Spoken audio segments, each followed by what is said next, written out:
Bismillah ar-Rahman ar-Rahim, mesdames, messieurs, soyez les bienvenus dans notre nouvelle visioconférence organisée sous l'égide de la coordination des organisations islamiques suisses. Cette fois-ci, on va essayer de traiter la thématique de défis stratégiques du monde musulman. Honoré de présence de notre président, Dr Farhat Afshahar, président de la coordination des organisations islamiques suisses et membre du Conseil fédéral suisse des religions, honoré par la présence de notre cher ami, mon professeur Dr Ghalb Benchir, président de la Fondation de l'Islam de France, honoré par la présence de Dr Emmanuel Dibi, directeur de l'Institut de sécurité, de l'Institut européen de sécurité, honoré par la présence de mon professeur et notre invité principal, Dr Hatem Ben Salem, ancien ministre, ancien diplomate, enseignant de droit public à la faculté de Genève. Aussi, j'aimerais bien souhaiter le bienvenue à tous les participants, surtout les représentants et représentantes du corps diplomatique. J'aimerais bien aussi souhaiter le bienvenue à notre ami Dr Majid Golbour de l'Université de Bruxelles, l'expert connu de renommée internationale et internationale connu, notre cher ami Majid Golbour. J'aimerais bien souhaiter le bienvenue aussi à notre cher ami Boumedine Bouyahia, secrétaire général de la coordination des organisations islamiques suisses. Et je cède la parole, mot d'inauguration, à notre président, Dr Farhat Afshahar. Salam et bienvenue, Excellences, Mesdames et Messieurs, et bonjour à tous. Le défi est un terme qui incombe des implications profondes pour le monde musulman, nos sociétés et l'humanité. La question la plus importante est de savoir pourquoi la faiblesse de l'islam est apparue dans l'histoire. Sans la faiblesse, évidemment, de la culture islamique, la dépendance d'aujourd'hui n'aurait pas eu lieu. Par conséquent, nous nous demandons quels sont les défis auxquels l'islam doit répondre aujourd'hui. Premièrement, peut-être, quels défis et quelles stratégies avons-nous ici et maintenant? Quels défis pour l'union des musulmans? Quels défis pour la lutte contre la radicalisation envahissante et qui est l'objet central des activités des kiosques? Quel défi pour le rencontre et le dialogue des grandes personnalités à l'instar de M. Taleb Benchir et M. Hatem Ben Salem et M. Emmanuel Dupuy. Voilà quelques grandes interrogantes sur lesquelles la KIOS et les partenaires se penchaient et vous adressent directement, mes chers intervenants. Je remercie vivement et profondément le professeur et l'humaniste et le visionnaire Taleb Benchir, le président de la Fondation d'Islam de France, pour avoir accepté notre invitation. Je remercie infiniment le professeur, l'ambassadeur, l'ex-ministre de l'Éducation, l'homme d'État tunisien, M. Hatem Ben Salem, pour avoir accepté notre invitation. Et je remercie enfin chaleureusement notre invité, le docteur et l'expert Emmanuel Dupuy, le président de l'Institut prospectif de sécurité en Europe. Nous vous écoutons très attentivement. Merci et c'est à vous. Merci beaucoup, Dr Farhat Afshahar. J'aimerais bien souhaiter le bienvenue à notre ami, Monsieur, Son Excellence, Monsieur l'ambassadeur de la République démocratique populaire de l'Algérie. J'espère que et aussi, j'aimerais bien souhaiter le bienvenue à Madame l'ambassadrice représentante du Congrès islamique de Genève, Monsieur l'ambassadeur de la Malaisie. Je pense aussi que Monsieur l'ambassadeur de la République islamique de l'Iran, représenté par le consul général, aussi il est présent. Alors, comme vous avez dit, j'aimerais bien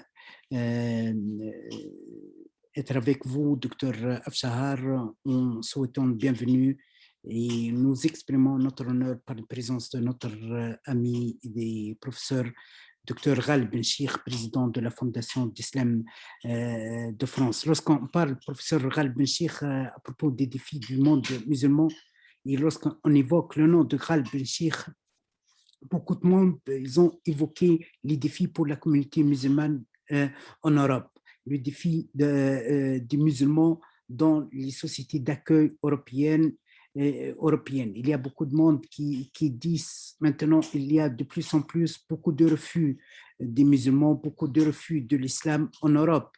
Actuellement, on accepte on défend toutes les libertés sauf d'être musulman. Aujourd'hui, j'étais en discussion avec monsieur l'ambassadeur de l'Égypte, il m'a dit quelque chose. L'institution de l'Azhar voit que l'existence de Ghal Benchir sur la tête d'une institution islamique en France, c'est rassurant parce que c'est un homme de consensus, un homme de référence. Il essaie de donner la bonne image de l'islam et du musulman. Il va essayer avec son diplomatie de relever les défis de l'existence des musulmans. Est-ce qu'aujourd'hui l'islam est capable d'exister, de coexister avec les autres religions malgré la montée de la haine, malgré la montée de la sous-estimation, une mauvaise interprétation de l'islam et du musulman. En plus de ça, avec la disparition au niveau des institutions islamiques, avec l'absence de l'unité, avec l'absence, par exemple, personnellement, c'est un point de vue, hein, je vois qu'au niveau, par exemple, il y a beaucoup de déviations au niveau de gestion de la mosquée de Paris. Hein. Malheureusement, nous sommes en train de perdre de plus en plus l'héritage qui a été laissé, qui a été investi et établi par l'ancien recteur, qui a été un homme de dialogue, un homme de défense des musulmans, un homme de sagesse. Maintenant, malheureusement, je ne sais pas, mais c'est point de vue personnel. Il y a beaucoup de double discours, il y a beaucoup de magouilles, il y a beaucoup de clientélisme, il y a beaucoup de cohabitation en discrétion avec l'islam politique. Est-ce qu'aujourd'hui, les musulmans, avec ces défis, sont capables d'exister et donner l'image réelle de l'islam en Europe? C'est à vous, mon professeur Ghal Benchir.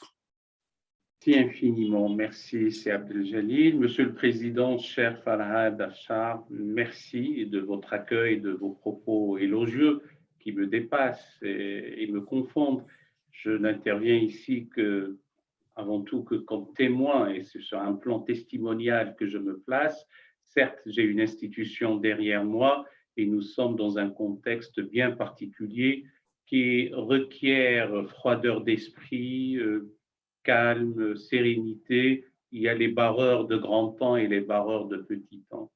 Je voudrais aussi dire ma joie d'être en présence du ministre Hatem Ben Salem et du directeur général Emmanuel Dupuis. Je voudrais leur dire à la fois mon amitié et mon respect.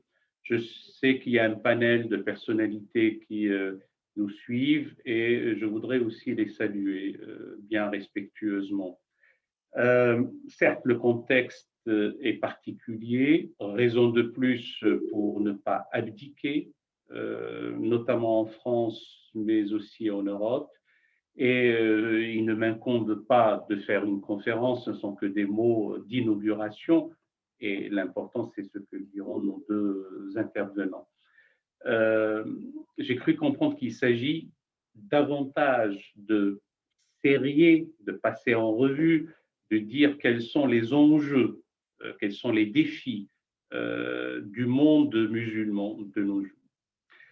En entendant cela, je me suis dit, tiens, on ne dit pas le monde chrétien. Pourtant, l'Amérique du Sud est essentiellement chrétienne catholique. Et je salue c'est Boumediene Ben Yahya que je vois à l'instant. Bonjour, professeur. Curieusement, le monde musulman est traversé lui-même par de forts antagonismes et on continue à le présenter comme un monolithe. J'ai cru comprendre que c'est au lendemain de l'inauguration du canal de Suez que l'appellation monde musulman s'est imposée. Au-delà de la rive orientale, mais aussi, d'une manière générale, on continue à parler du monde musulman. Utilisons le terme par abus de langage, mais en réalité, il s'agit davantage de sociétés majoritairement musulmanes et qui, ça ne nous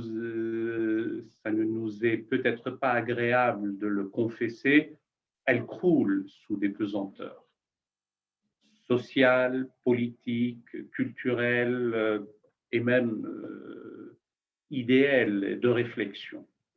Et comme j'ai dit que je ne serai pas long et qu'il ne m'incombe pas de dire la conférence, je vous dis, de mon point de vue, quels sont les grands défis, les grands enjeux, et notamment ce sont des enjeux de civilisation. Le premier défi est le défi de la liberté tout court, et qui peut se décliner aussi comme une liberté fondamentale, celle d'opinion, d'expression, surtout de conscience, croire, ne pas croire, pouvoir changer de croyance sans encourir le courroux de quiconque. C'est cette notion de liberté fondamentale me paraît être un événement, un élément et un enjeu et le défi majeur de l'ensemble de la pensée théologique islamique, de la pensée philosophique en contexte islamique et aussi de ceux qui aspirent à diriger, à être aux commandes dans ces sociétés musulmanes. Pardon?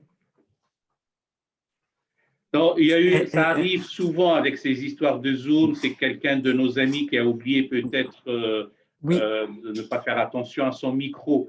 Mais on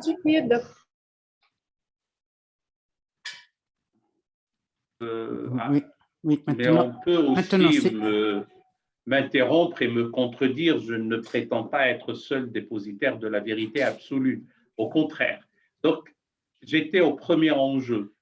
Le deuxième, je ne dis pas le second puisqu'il y en a deux autres, le deuxième est l'enjeu et le défi de l'égalité foncière, ontologique, fondamentale entre les êtres humains.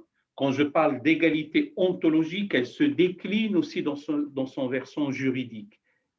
L'égalité entre les êtres, par-delà l'appartenance confessionnelle, par-delà le genre, par-delà l'option métaphysique, etc., l'égale dignité des êtres humains doit être dite, proclamée et vécue dans les faits et en droit, pas uniquement dans l'incantation. La révélation coranique donne l'égalité à tout le monde. Nous avons tel ou tel hadith qui nous fait savoir que les hommes sont égaux, tels les dents d'un peigne, etc. Il n'y a pas de différence entre un arabe et un non-arabe, si ce n'est que par la piété, etc. Nous connaissons tout cela, mais nous ne le voyons pas de nos jours, en tout cas, dans les faits, et surtout dans certaines législations. Le troisième défi, tout aussi majeur, c'est la désacralisation de la violence.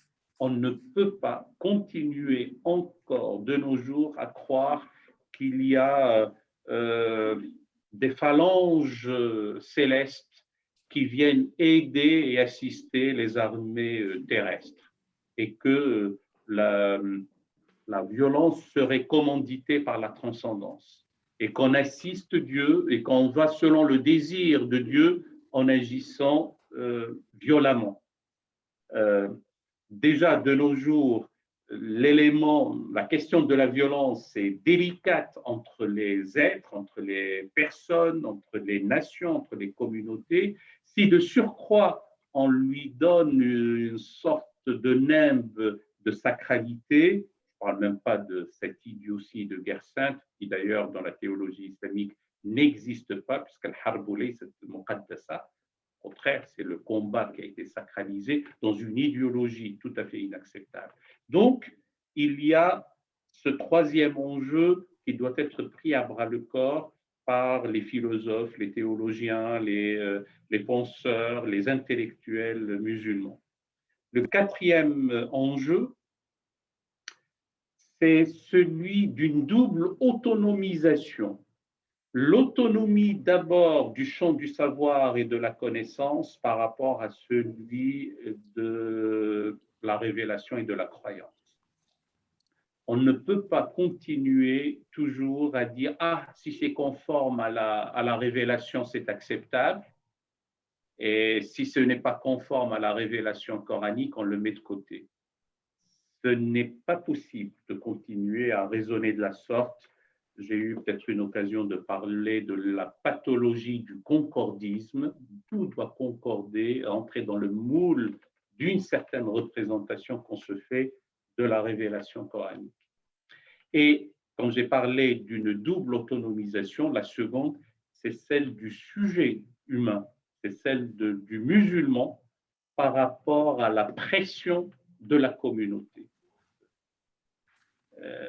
Surtout laquelle communauté, si elle n'est pas éclairée, si elle n'est pas instruite, et qui a une obsession de la norme canonique et qui, de surcroît, veut l'imposer à quiconque se dit musulman. Et donc, on continue à distribuer des labels de bonne islamité ou de mauvaise islamité.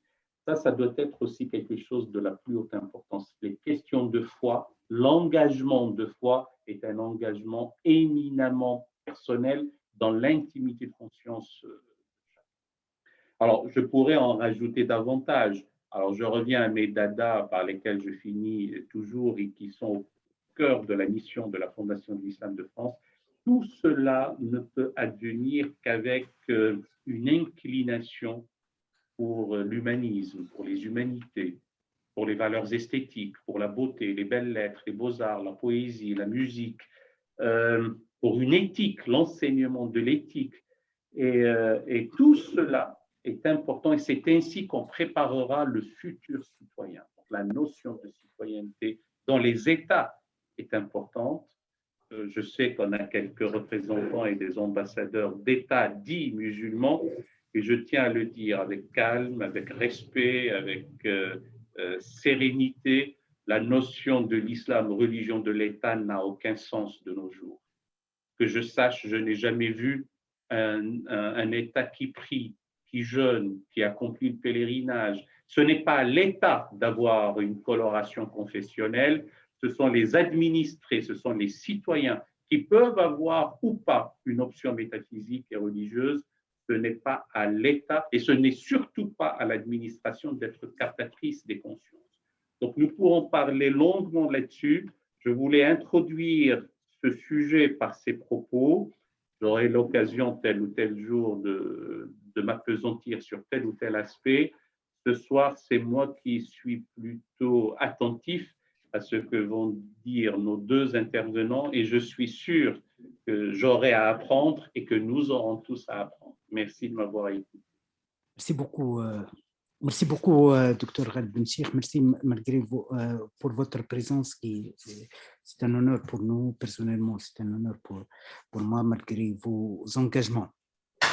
J'aimerais bien aussi céder la parole avant l'intervention principale à notre cher ami Emmanuel Duby, directeur général de l'Institut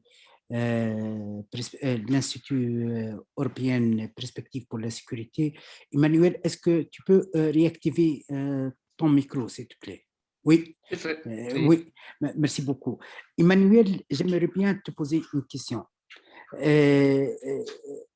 Il y a le point de vue qui domine que parmi les défis pour le monde musulman et pour la société musulmane, c'est de se protéger contre l'islam politique. Ces jours, on suit avec beaucoup de tristesse et d'étonnement le retour de talibans. Et en même temps, on constate le changement de discours européen, du discours occidental sur le fondement de la possibilité d'avaler le compromis, de consensus avec talibans. Et lorsqu'on a vu avec, entre les guillemets, le printemps arabe, en réalité, ça a été qu'un hiver, un pire hiver arabe, le retour du mouvement de l'islam politique comme Nahda qui a mis le chaos en Tunisie après 10 ans d'exercice anarchique du pouvoir. On a vu aussi un peu de pragmatisme du discours de l'Occident avec les partis de l'islam politique. Il faut les donner l'occasion, il faut comme ça, il faut comme ça, il faut comme ça. Est-ce que tu penses, Manuel, que l'Occident est responsable de la situation de faiblesse institutionnelle, démocratique au sein du monde musulman, avec l'adoption de ce double discours, avec l'adoption de ce logique de pragmatisme, etc. Qu'est-ce que tu penses, Emmanuel? C'est une vaste question. Merci, Djelali, de me la poser comme telle. Je vais essayer modestement, à travers ce que j'avais prévu de vous dire, c'est-à-dire 8 points qui me semblent être les 8 défis. Il y en a beaucoup d'autres, mais je me suis limité à ces 8 défis. C'est de répondre à votre question en allant peut-être à l'encontre de ce que vous évoquez. Un récent sondage, il date de 2019, donc il a encore une certaine validité académique, de l'Arab Barometer, évoquait strictement le contraire. Que finalement, alors que la place de la religion, le débat politique en Europe était focalisé, semble focalisé, on le verra avec les élections sans doute législatives en Allemagne le 26 septembre prochain et sans doute en France en avril, c'est strictement le contraire qui est en train de se produire sur la rive sud de la Méditerranée. 3% de la population du Maroc se disait non croyante se décrivait comme non religieuse en 2012, 16%, 13% désormais. Si l'on prend le cas de la Tunisie, en faisant référence à notre ami Hatem Ben Salem, les chiffres sont tout aussi éloquents. On passe de 16% en 2012 à 31% aujourd'hui, et plus précisément, puisque nous avons beaucoup de jeunes qui nous écoutent, dans la tranche d'âge 18-29 ans, ils sont désormais 45,7% à se départir de la religion comme un facteur d'identité politique. Donc je crois que on a peut-être un phénomène inverse. Les printemps arabes sont certes donnés des hivers démocratiques, mais il semblerait que la religion pèse moins dans le débat public. Prenons par exemple l'exemple de l'élection du 12 juin en Algérie, avec le pari non réussi du MSP, du Mouvement pour la Société pour la Paix, qui espérait dépasser le RND et le FLN, qui n'a finalement pas réussi à le faire. Prenons plus récemment la déculottée du PJD, le Parti Justice pour la Justice et le Développement au Maroc, qui perd 90% de ses parlementaires, en passant de 125 à 13 parlementaires. Je crois qu'il y a là un phénomène qui nous interroge parce qu'il est strictement inverse à ce que nous connaissons, en tout cas ce que le débat public et le débat surtout médiatique en Europe et particulièrement en France nous laisserait à penser.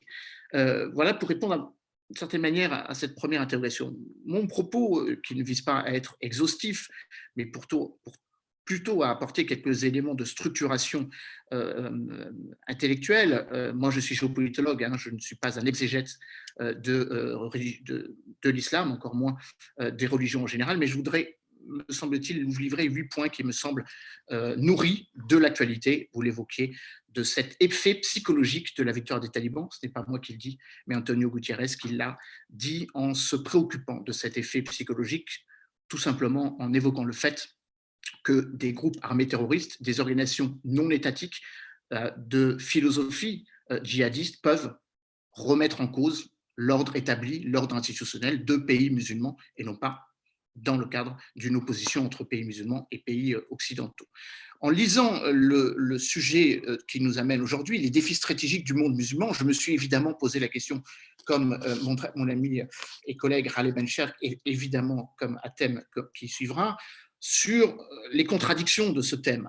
Le monde musulman, comme toute société d'hommes et de femmes, est perclus d'une pluralité qui est faite de fissures, qui est faite évidemment d'une tendance et d'une vocation, d'un objectif de cohésion, mais qui est faite évidemment de fractures entre les humanistes et les rigoristes, entre ceux qui perçoivent une certaine forme de progressisme, une certaine forme de libéralisme sur le plan autant économique que sur le plan politique, et ceux qui veulent au contraire conserver et s'inscrire dans une forme de retour en arrière, appelons ça tout simplement un conservatisme. Je crois que c'est un élément qu'il faut avoir à l'esprit. Le monde musulman, comme tous les autres mondes d'autres secteurs religieux, est évidemment handicapé ou doit tenir compte de dérives claniques. On le voit avec l'importance qu'a pris le phénomène fréro-musulman d'une corrélation, ou plutôt d'une décorrélation entre le croire et le savoir, la place que peut avoir justement cette capacité à sortir de la religion pour vivre dans des sociétés sécularisées, dans lesquelles la religion est importante, mais qui appartient au privé et ne s'impose pas dans le débat public, et bien évidemment dans nos sociétés européennes, dans lesquelles évidemment la nature civile de l'État, autant que la laïcité, sont des fondements d'intégration, des fondements de vivre ensemble. Bref, ce monde musulman est, comme tous les autres, perturbé ou s'engage dans un débat, et je crois qu'il doit être positif et qu'il est évidemment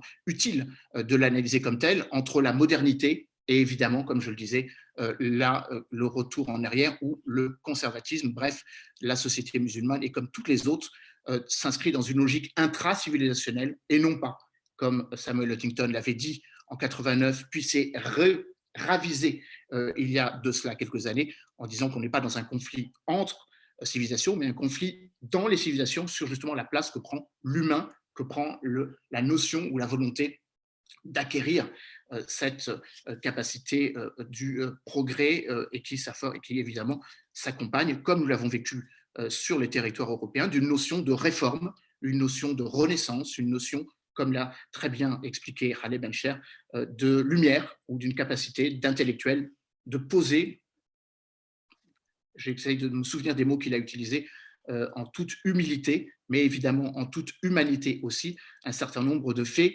universels. Bien évidemment, cela m'amène à mes 8 points que je vais essayer de vous décrire rapidement. Premier élément, effectivement, l'arrivée, pour certains anticipée, mais en tout cas plus rapidement effectuée de la part des talibans, va sans doute être, non, je révise moi-même mon propos, est un précédent qui aura un impact sur les autres secteurs de crise. Évidemment, nous pourrions les citer avec une chronologie donc antérieure, évidemment, en prenant en exemple la question de la Syrie ou la dislocation ou l'importance que ce facteur d'un mouvement terroriste qui abat un ordre établi ou un État peut avoir sur le développement et le futur de ce pays. Évidemment, la Libye, mais je viendrai plus précisément aussi, je ne dis pas le Yémen et l'Irak, mais je viendrai plus précisément sur le Sahel, où il me semble que c'est là où l'effet psychologique par rapport à ces groupes armés. Je rappelle que Yad Aghali, le chef du groupe de soutien à l'islam et aux musulmans, a déclaré que la victoire des talibans était la victoire de tous les combattants djihadistes et que, in fine, en étant patient, au bout de 20 ans, on arrive à déboulonner un ordre occidentalisé. J'y reviendrai un petit peu plus en avant. Donc, mon premier point est de dire qu'il y a effectivement un effet psychologique dont il faut tenir compte et qui nous incite à plus de cohésion entre les différents acteurs de la communauté internationale et pas seulement les 5 membres du Conseil de sécurité. C'est la raison pour laquelle on ne peut pas opposer l'Occident et l'Orient dans la stabilisation ou partir du principe, et là je m'inscris un peu en faux à ce qu'a dit notre président de la République Emmanuel Macron, oui, nous avons sans doute pas la volonté ni la capacité, et encore moins la prétention de vouloir imposer la démocratie, mais néanmoins, la démocratie est quelque chose qui est universel. Évidemment, chaque pays a son propre trajectoire, mais que, évidemment, l'émancipation, l'égalité entre genres, l'égalité ou le respect des minorités, le respect de la diversité sont des facteurs universels, et je crois que c'est une régression de partir du principe que nous n'avons pas su ou que nous n'avions pas la possibilité de l'imposer en Afghanistan. Ce serait faire injure aux 38-39 millions d'Afghans qui ont cru très sincèrement que nous étions là pour cela. Mon premier point étant dit, je voudrais passer au deuxième en évoquant le risque de mettre dans le même boisseau, comme l'ont fait peut-être trop simplement les Américains, cette notion du monde musulman Ils appelaient ça à une époque le monde arabo-musulman. George Bush Jr. était même allé jusqu'à conceptualiser cela à travers un projet BMNA, Broad Middle East and North Africa, où finalement il y avait une forme de simplicité, une forme assez outrancière, pour ne pas dire assez paternaliste, de considérer que de Casablanca à Karachi, il y avait les mêmes thématiques, les mêmes problématiques, et que, in fine, la potion ou la solution américaine du nation building, de l'interventionnisme, s'imposait du Maroc vers le Pakistan, englobant les quelques 1,9 milliard de musulmans dans le monde. Je crois que nous ne devons surtout pas revenir à cette logique très sclérosante, très handicapante, qui était celle des néoconservateurs de l'époque et qui me semble être quand même une tentation des nouveaux conservateurs, ceux de 2004 au moment où l'on évoquait cela et ceux d'aujourd'hui. Je crois, encore une fois, que le monde musulman est un monde dans lequel il y a cette notion ou cette volonté d'appartenance, cette notion et cette capacité d'identité religieuse, spirituelle, linguistique également, mais évidemment, on ne peut pas réduire cela au simple fait religieux. Parfois, la réelle politique l'emporte sur les fondamentaux. Il suffit de voir la manière dont l'accord d'Abraham a bouleversé, je rappelle l'accord d'Abraham, dont un certain nombre de pays auxquels un certain nombre de pays musulmans, arabo-musulmans appartiennent, avec cette rupture que semble valider, embrasser certains pays musulmans et d'autres la récuser. Ceux qui l'ont validé, les Émirats arabes unis, Bahreïn, le Soudan, le Maroc, le 10 décembre dernier, et ceux qui la récusent toujours, évidemment. Je prends l'exemple de l'Algérie, mais il y en a tant d'autres. Donc, je crois qu'il faut faire attention à cette notion de déterminisme. Oui, la réelle politique s'impose aussi au sein du monde musulman ou au sein du monde arabo-musulman, et l'on voit que les intérêts, parfois économiques, parfois géoéconomiques, parfois géopolitiques, sont aussi un puissant facteur de dislocation. Et puis, le monde arabo-musulman est aussi, comme le monde occidental, à la recherche d'un leadership ou à la recherche d'une identité visuelle.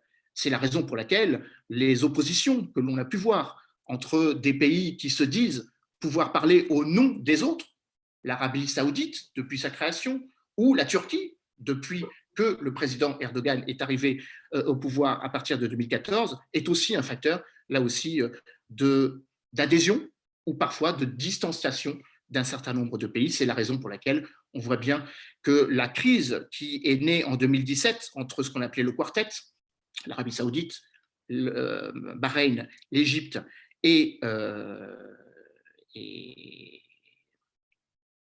l'Arabie saoudite, l'Égypte, Bahreïn et les Émirats arabes unis contre le Qatar, a aussi, encore une fois, s'inscrit dans une réflexion plus géopolitique qu'idéologique. Je ne passe pas sous silence l'opposition, le schisme justement entre le schisme d'un côté et le sunnisme de l'autre, montrant qu'évidemment, comme dans le monde chrétien ou le monde ou la civilisation chrétienne, il y a évidemment des enjeux entre les intra-religieux ou entre les différentes appréciations religieuses. Néanmoins, il y a une réalité, et j'en viens à m'appuyer sur une excellente étude que je vous conseille de lire régulièrement, car elle est régulièrement mise à jour, celle de la Fondapol, la Fondation pour l'innovation politique, qui évoque évidemment une réalité qu'on ne peut pas occulter.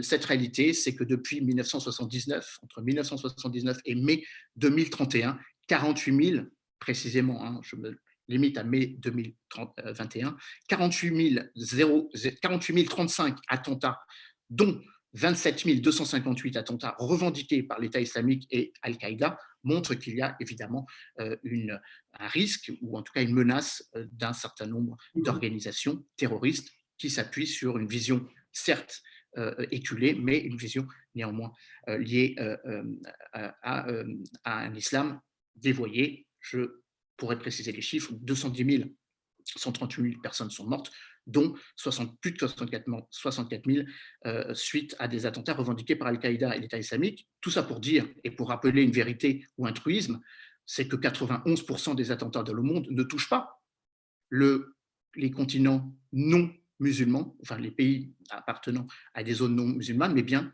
les pays musulmans. 0,9 seulement des attentats touchent l'Europe, 30% l'Asie du Sud, l'Afghanistan, le Pakistan, 44,3% donc l'Afrique du Nord et le Moyen-Orient, et les États-Unis, 1,9%. Donc quelques chiffres qui nous permettent aussi de les mettre en perspective de ce qu'a été la réponse internationale.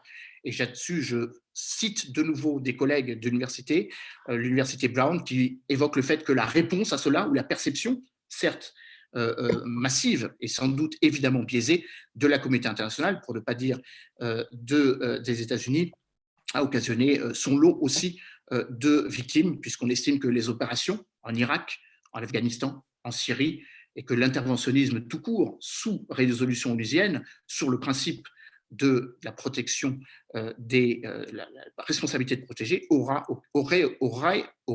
occasionné près de 500 000 victimes. Voilà mon deuxième point. Mon troisième point, en allant un petit peu plus vite, c'est que le paradoxe, comme je l'évoquais, fait que, alors que nous parlons d'une sécularisation du Maghreb, je laisse cela pour le débat, dans lequel la place de la religion occupe moins d'espace dans le débat public, nous sommes dans un phénomène inverse en Europe, où évidemment les prochaines élections et les élections passées ont montré que cette question est structurante.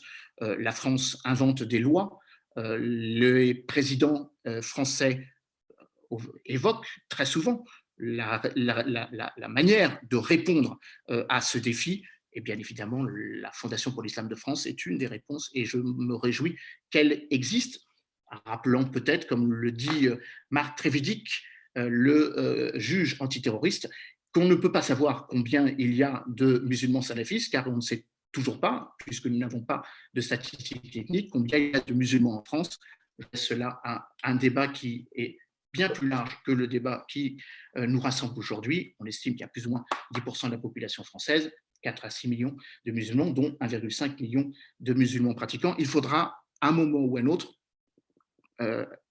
affronter cette question de la reconnaissance ou de l'appartenance d'une partie de la population française à une religion autre que celle de la religion, non pas d'État, mais la religion majoritaire qui est celle du christianisme. Donc, troisième point, avoir ce paradoxe, faire ce paradoxe entre le nord et le sud de la Méditerranée, avec des effets sans doute inverses de ce que nous pensions être une réalité stratégique entre 2011 et 2012.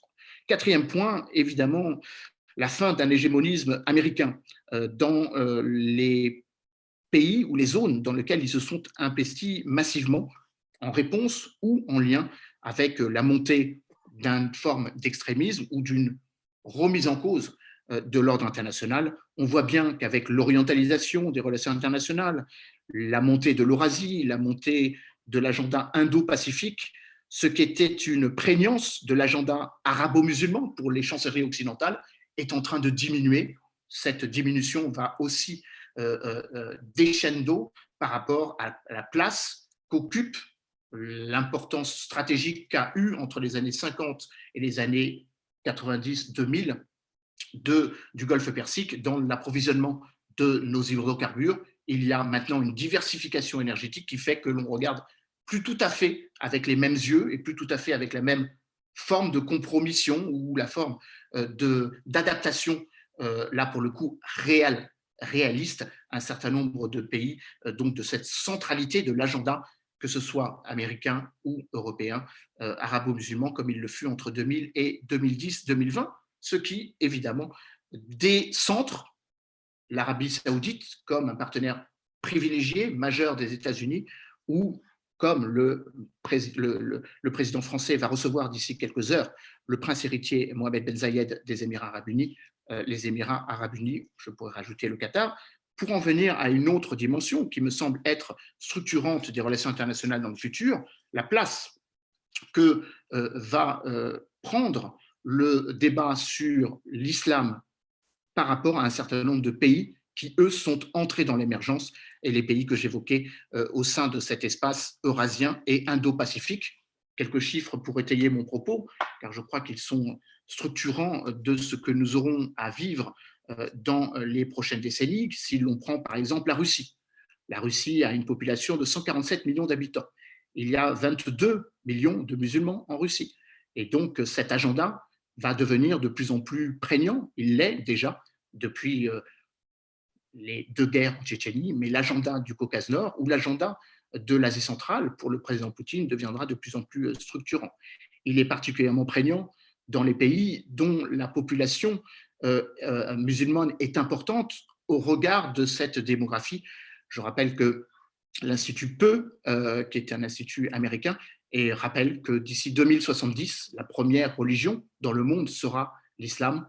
Tout cela est lié à une logique démographique imparable. Il y a plus d'enfants qui naissent dans les pays à majorité musulmane, 2,7 enfants par femme, que dans les pays non musulmans, 2,2, ce qui fait que à partir de 2070, l'islam aura dévancé le christianisme et que, évidemment, à partir de la deuxième moitié du XXIe siècle, la religion musulmane représentera le groupe religieux le plus important. Évidemment, cela est un facteur déterminant, un game changer, comme on dirait dans les relations internationales. C'est d'autant plus pertinent que si l'on prend le pays qui sera le plus peuplé à l'horizon 2050, non pas la Chine, on pourrait évoquer la Chine. La Chine, avec sa population de 1,4 milliard d'habitants, possède une population de 50 millions de musulmans cristallisés à travers ce que l'on perçoit et ce que l'on doit dénoncer, la manière dont les musulmans ouïghours du Xinjiang sont traités. Cela ira crescendo, hélas, mais c'est évidemment une question que l'on pourrait aussi comparer à l'Inde. Il y a 200 millions de musulmans en Inde, 14% de la population, et quand on a à l'esprit le dessein particulièrement, comment dirais-je cela diplomatiquement, particulièrement virulent des nationalistes indiens. Le président Narendra Modi en a fait son miel électoral depuis son élection en 2014 avec une loi en décembre 2019, la loi sur l'hindouité, qui fait que, comme dans d'autres cieux, comparaison n'est pas raison, mais néanmoins, la réflexion d'une remise en cause de la loi fondamentale indienne de 1949 qui précisait que la laïcité, l'égalité, la tolérance étaient consubstantielles de la création de l'État indien est un peu en train de changer de nature avec la volonté de tendre vers une nation hindouiste ou une nation exclusivement hindouiste, ce qui est vrai en Inde en 1949 peut être, mais là aussi je laisserai ça pour le débat, comparable au dessein de certains en Israël avec évidemment cette volonté de démusulmaniser la population israélienne en rappelant qu'il y a 22% de la population israélienne qui est de religion musulmane et non pas de religion judaïque. Donc un quatrième élément qui fait que les pays qui sont rentrés dans l'émergence… Est-ce qu'on peut résumer en 4 minutes? Oui, non, mais je termine, je suis plus long. L'intervention principale, oui, on revient. Merci. Donc, bref, une orientalisation de cet agenda dans lequel la place de l'islam sera forte. Mon 5e élément, et je vais aller beaucoup plus vite, il en résulte donc un agenda, comme je le disais, qui rassemble les différents pays, et je pense plus précisément à la triangulation entre la Russie, la Chine, demain l'Iran. D'ailleurs, ces 3 pays vont organiser d'ici quelques semaines leur premier exercice militaire conjoint dans le golfe de Bengale, ce qui évidemment ne plaît pas tout à fait à leurs voisins indiens, est un élément important. Le 6e élément, mais je ne dirai cela que dans des mots beaucoup moins forts et beaucoup moins expressifs que Khalem Bencher, cette notion d'une forme de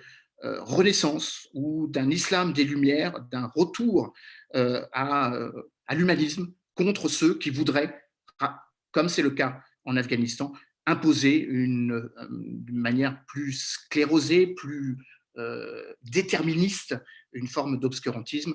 Tout l'enjeu donc est celui de la démocratie ou est celui évidemment de la place que doit tenir la démocratie dans la trajectoire de ces différents pays. Mon 7e et avant-dernier propos, et j'en aurai terminé, bien évidemment, 10 ans après le printemps arabe, 20 ans après le 11 septembre, quel leadership dans le monde musulman? Sera-t-il progressiste? Sera-t-il régressiste? En gros, devons-nous nous contenter du choix, et je ne fais pas injure à Hatem Ben Salem, entre les barbus, ceux qui prônent un ordre martial, les moustachus, ceux qui prônent un ordre martial, et les barbus vous aurez évidemment compris avec cette illustration la synthèse et la quintessence de ce que je vais vous dire, ou ce que je pourrais vous dire en des mots, en des phrases plus longues, mais pour la quintessence du débat, je m'en réduis là. Mon dernier propos, et j'en aurai vraiment fini. Que faire maintenant pour retrouver une temporalité égale entre pays non musulmans et pays musulmans? Et de ce point de vue, l'ordre international est plus ou moins bien fait. Nous avons créé, à partir des années 50 et des années 60, des organisations à vocation régionale. La Ligue arabe fut créée en 1945. L'Organisation de la coopération islamique fut créée en septembre 1969. L'Union européenne, à l'époque la Commission économique européenne, fut créée en 1957. Nous devrions fertiliser mutuellement ces organisations. Je suis, avec beaucoup dans mon institut, très partisan du fait que la France puisse demander un statut de membre observateur au sein de l'Organisation de la coopération islamique, ne serait-ce que par rapport à la place qu'occupe et compte tenu de la dimension de la population musulmane dans notre pays, de la même manière que je trouverais parfaitement normal que les pays qui n'appartiennent pas à l'espace européen puissent interagir de plus en plus fortement et de plus en plus positivement sur le débat public. Et de ce point de vue, la trajectoire de l'Union européenne qui redécouvre, et je dirais cela en une minute, la centralité de la Méditerranée, le sommet des deux rives l'année prochaine, le sommet de la francophonie d'ici quelques jours à Djerba. Croisons les doigts pour que tout se passe bien. Hatem nous en dira évidemment quelques mots. Et puis bien évidemment le fait que la présidence française de l'Union européenne succède à une présidence slovène, qui elle-même succède à une présidence portugaise. Et je crois qu'il est utile de rappeler que là où, dans les années 90-2000, on voyait l'avenir de l'Europe à son est, à son limès avec la Russie, nous sommes nombreux à penser que la verticalité euro-africaine, euro-méditerranéenne, Jean-Louis Guigou appelle ça de manière fort poétique l'âme, notre âme commune, de ce bassin de vie des 25 pays riverains de la Méditerranée, Afrique, Méditerranée, Europe, avec la même trajectoire, les mêmes contingences économiques, la même perspective de co-développement, sont des puissants facteurs et sans doute la réponse à tout ce que je viens de dire et à tous ces défis que j'ai très, très rapidement dressés devant vous. Voilà, excusez-moi pour avoir été un peu... Merci beaucoup, Emmanuel. Il y a deux réactions. La question d'une présente et en vous disant, en embarquant dans des pays musulmans comme l'Irak, la Libye, le Mali, l'Afghanistan, et la liste est encore longue, la volonté des pays qui se proclament maîtres, le pays occidental de la démocratie, était-elle vraiment de répandre la paix et l'égalité? Vous avez éliminé Muammar Kadhafi, mais vous avez dialogué et renforcé des autres Muammar Kadhafi. Vous avez dialogué avec Abdelhakim Belhaj. C'est scandaleux. Quelqu'un, ils vous disent que vous prêtez être contre l'islam politique, contre le terrorisme, mais vous recevez Qatar. Peut-être ça passe bien entre vous et Qatar, puisque Qatar a acheté Messi. L'autre vous dit, par exemple, l'autre vous dit, c'est scandaleux lorsque je vois qu'au Sénat français, on a reçu Rachid Ghannouchi, le responsable de l'assassinat de Chokri Belhid et de plusieurs militants de droits de l'homme et de plusieurs citoyens en Tunisie. Voilà le pragmatisme et l'hypocrisie de l'Occident. Soyez honnête avec vous-même avec un minimum de respect pour la communauté musulmane et pour le monde musulman. Je vais vous donner la parole après, Emmanuel, pour répondre à ces trois réactions. Merci. Je cède la parole à notre professeur Dr Hatem Ben Salem pour l'intervention principale. C'est à vous, Dr Hatem Ben Salem. Merci beaucoup, Abdelil. Monsieur le Président, Farhat Afshar, mes chers amis, Ghaleb, Emmanuel, Boumediene, Abdelil, mesdames et messieurs, la thématique, elle a tellement été bien présentée par nos deux amis, Ghaleb et Emmanuel, que je me trouve un peu dans une situation où il faut vraiment essayer de sortir un peu des sentiers battus, et c'est ce que je vais essayer de faire. En ce qui me concerne, réfléchir et parler des défis stratégiques du monde musulman, c'est surtout et d'abord éviter de rentrer dans une certaine polémique qui a toujours été celle de justement la définition de ce monde musulman.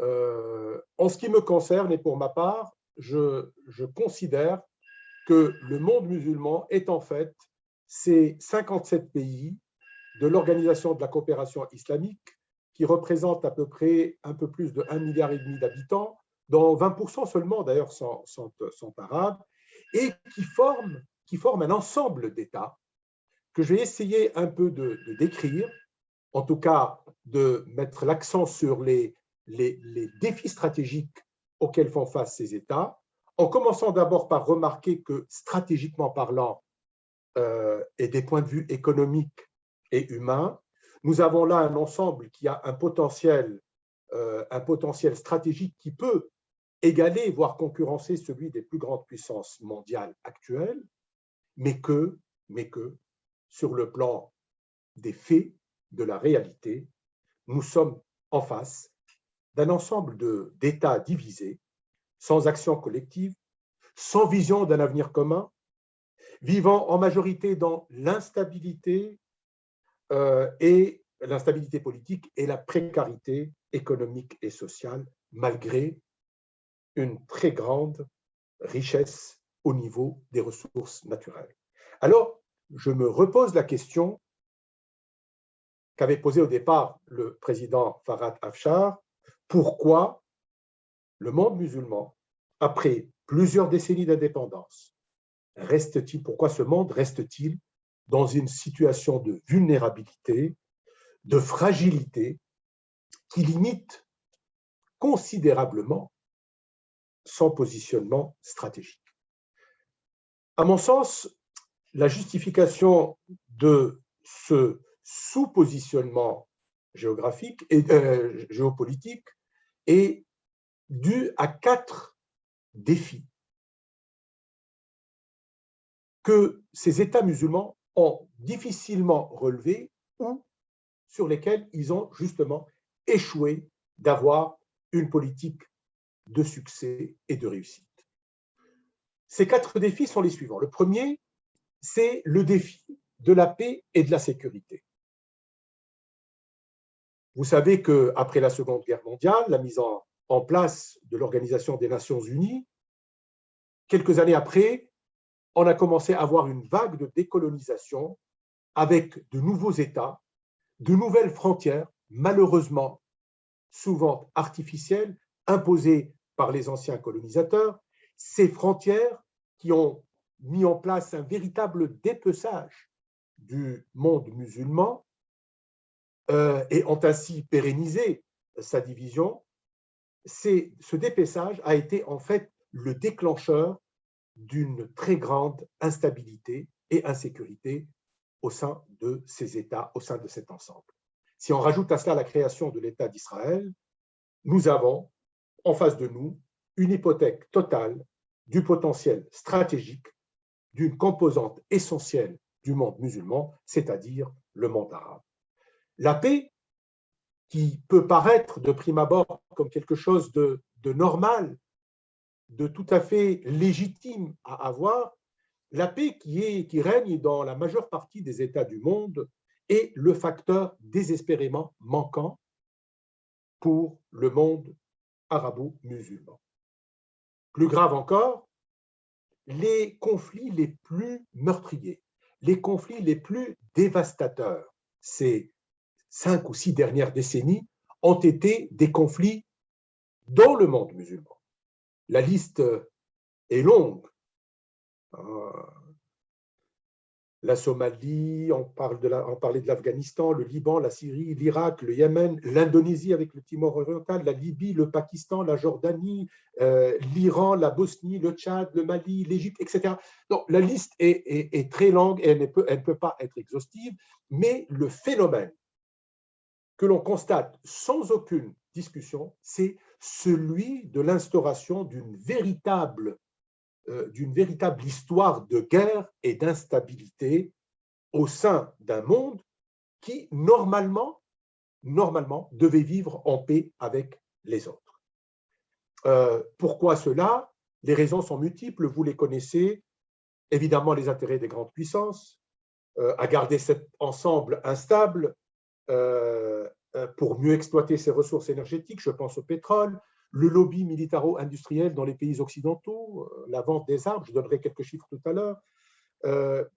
Tout ça a été fait pour que la notion de développement durable ne puisse jamais être atteinte dans ce monde musulman.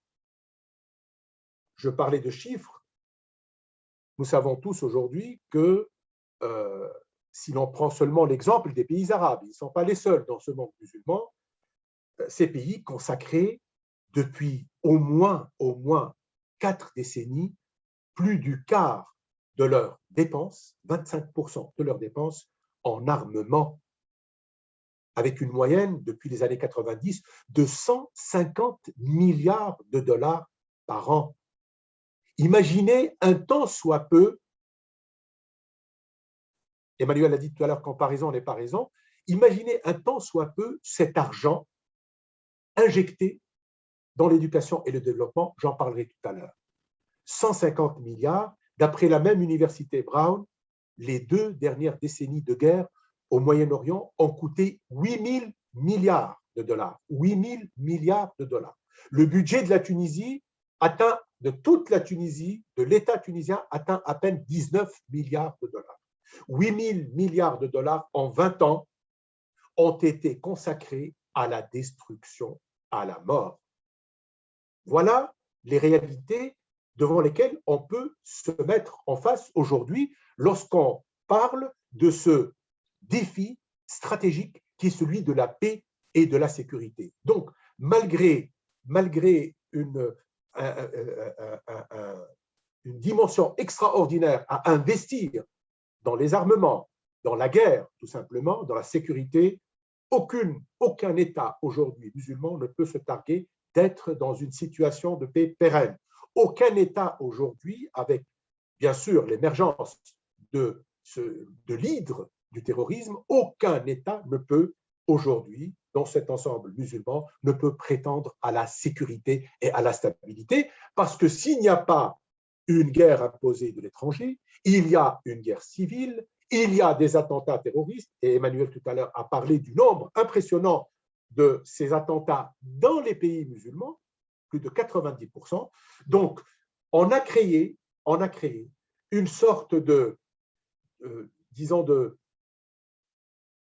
situation où, quelles que soient les conséquences, il faut absolument que cet ensemble d'États islamiques soit dans une situation d'instabilité politique, économique, sociale, particulièrement dans le domaine de la préservation de la paix et de la sécurité. Voilà le premier constat, le premier défi auquel, malheureusement, les États musulmans, avec tout le potentiel qu'ils ont eu, n'ont pas pu relever. Deuxième défi, fondamental à mon sens, Ghaleb en a parlé tout à l'heure, c'est le défi de la gouvernance politique et surtout, trois aspects essentiels. Le premier, c'est la place de la religion, l'islam, et le problème de la laïcité. Le deuxième, c'est la forme de régime politique, la fameuse démocratie. Abdjil a parlé de l'hiver arabe. Et puis, le troisième aspect, c'est la centralité du citoyen. En ce qui concerne la place de la religion, là, on ne peut pas parler de cet aspect-là sans parler de la fragilité historique dans laquelle se sont construits les États musulmans. Les États musulmans se sont construits dans un contexte souvent de fin de colonisation, d'apparition de personnages charismatiques qui sont devenus par la suite des dictateurs, une très forte personnalisation du pouvoir, donc des États modernes qui, en apparence, avaient tous les atouts pour être des États modernes, mais qui, en fait, n'avaient pas la possibilité de pérenniser une certaine idée de la stabilité et de la gestion des affaires publiques. Des États qui sont devenus qui ont perdu toute efficacité, qui ont souvent perdu toute légitimité en ce qui concerne les gouvernants et qui ont toujours fondé leur avenir, tout ce qu'ils ont essayé de faire sur une approche très ambiguë du pouvoir politique en l'occurrence. Et là est intervenu un phénomène que tout le monde connaît, le phénomène de l'islam politique. On a voulu à tout prix, malgré l'apparence, comme j'ai dit, d'État moderne, avec des institutions modernes, on a voulu mettre au centre de ces États modernes l'islam, la religion, et Ghaleb l'a très bien dit tout à l'heure, l'État, il ne jeûne pas, il ne donne pas la zakat, l'État ne prie pas. C'est une confusion qui a donné la possibilité à un courant idéologique, destructeur, je dirais diabolique, l'islam politique, donner une place prépondérante qui a été énormément supportée, financée, encouragée par l'étranger, par les services spéciaux des différents pays du monde, surtout occidental, et qui a mis en place une véritable autodestruction au sein de ces États, je disais, plus ou moins modernes en apparence. Ceci donc concerne la place de la religion, échec total à dissocier religion et État, à mettre en place un système de laïcité à la française, c'est-à-dire un système d'État en même temps promoteur et protecteur des religions, et non pas un État religieux, comme le veulent les islamistes. Et donc, nous sommes dans une phase encore de rediscussion idéologique de cet aspect du rapport, de la relation qui doit exister entre État et religion. Si on passe au second aspect, c'est celui de la forme du régime politique. Et là est intervenue, évidemment, la fameuse notion de démocratie. Démocratie, celle qui est rentrée à travers les chars dans certains pays, l'Irak en a vu les conséquences, et celle qui est rentrée tout simplement à travers l'aéroport de Tunis-Carthage avec la venue du chef islamiste qui était venu en libérateur de la Tunisie, lui qui n'a jamais participé à aucune manifestation qui a créé la situation qui a eu lieu après le 14 janvier 2011. Donc, il y a un problème d'approche de cette notion de démocratie qui est encore en discussion et qui n'a pas trouvé sa solution parce qu'il est clair maintenant que la démocratie, et l'exemple de la Tunisie l'a très très bien donné, l'a très très bien démontré, nous avons vécu une démocratie parlementaire qui a amené le pays à tout simplement hypothéquer son avenir et son destin, qui a mis la Tunisie dans une situation qu'elle n'avait jamais connue à travers, je dirais ces derniers siècles, une situation d'insolvabilité, une situation de faillite économique, une situation de quasi-guerre civile, une situation de haine, une situation qui a créé des phénomènes que le petit peuple tunisien de 12 millions de personnes n'a jamais connus dans son histoire. Donc, il y a aujourd'hui un grand point d'interrogation à poser sur la façon dont on doit aborder cette question du régime politique, cette question d'adapter les fondements de la démocratie aux desiderata des peuples musulmans. Un grand point d'interrogation qui reste posé. Troisième aspect, Ghaleb en a un tout petit peu parlé, c'est celui de la centralité du citoyen, c'est celui des libertés. Nous n'avons pas une relation normale entre gouvernants et gouvernés. Il y a dans nos pays, dès le départ, je dirais, d'un point de vue historique, une sorte d'animosité entre le pouvoir, entre les gouvernants et le peuple. Tous les exemples que vous prendrez dans les États musulmans, vous aurez cette forme d'animosité. Je ne dis pas qu'elle n'a pas existé dans des modèles européens, en France, après la Révolution, etc. Mais il y a cette sorte d'animosité historique des peuples et des gouvernants qui est aujourd'hui un handicap sérieux qui ne laisse pas se mettre en place une véritable relation apaisée entre l'État et les citoyens, qui remet en cause l'essentialité des libertés et des droits fondamentaux des citoyens, qui reste une des questions essentielles pour le monde musulman, une question cruciale qui est celle du statut du citoyen, sa liberté, sa vraie liberté, la liberté qui se construit et non pas la liberté qui est imposée ou qui vient de façon verticale. Voilà donc le second défi. Le troisième défi, à mon sens, c'est celui de l'éducation et de l'innovation. Il y a un échec patent du monde musulman dans ces deux domaines tellement cruciaux pour l'avenir de tous nos peuples. Je vais vous donner quelques chiffres. En même temps qu'ils consacraient un quart de leur budget à l'armement, les États musulmans ne consacraient pas plus de 13% de leur PIB en moyenne à l'éducation, c'est-à-dire la moitié. Premier phénomène. À part la Malaisie, tous les États musulmans consacrent moins de 1% à la recherche de leur PIB, à la recherche. Les systèmes éducatifs, d'après le dernier rapport de l'UNESCO sur la science, les systèmes éducatifs ne produisent pas de diplômés capables de contribuer à une économie saine. Il y a une sorte de dichotomie entre le produit universitaire et entre les attentes du marché de l'emploi. Et cela fait quoi? Cela fait des millions de chômeurs, cela fait des millions d'insatisfaits, cela fait des millions de frustrés et cela fait bien sûr de l'instabilité et des révolutions. Donc, vous avez ça d'un côté, il y a des dysfonctionnements majeurs dans nos systèmes éducatifs qui n'arrivent pas à s'adapter aux changements radicaux du XXIe siècle, devenant ainsi un handicap important au développement des États musulmans. Malgré la présence d'une organisation comme l'ICESCO, qui est une sorte d'UNESCO islamique et qui peut, par exemple, mettre en place une véritable réflexion sur des stratégies de réforme de nos systèmes éducatifs. Aujourd'hui, des réformes urgentes au centre desquelles la connaissance numérique est un impératif, est un objectif impératif, un objectif essentiel. Tout cela est aujourd'hui même pas étudié, totalement ignoré par la majeure partie des États musulmans. Si on parle d'innovation, c'est-à-dire du phénomène naturel à la survivance des civilisations et des États, eh bien, je ne peux que vous répondre par des chiffres. Si on consulte aujourd'hui la carte du monde pour les dépôts de brevets d'invention, le monde musulman se trouve classé dernier en 2018, avec une moyenne de dépôt annuel de 2500 brevets.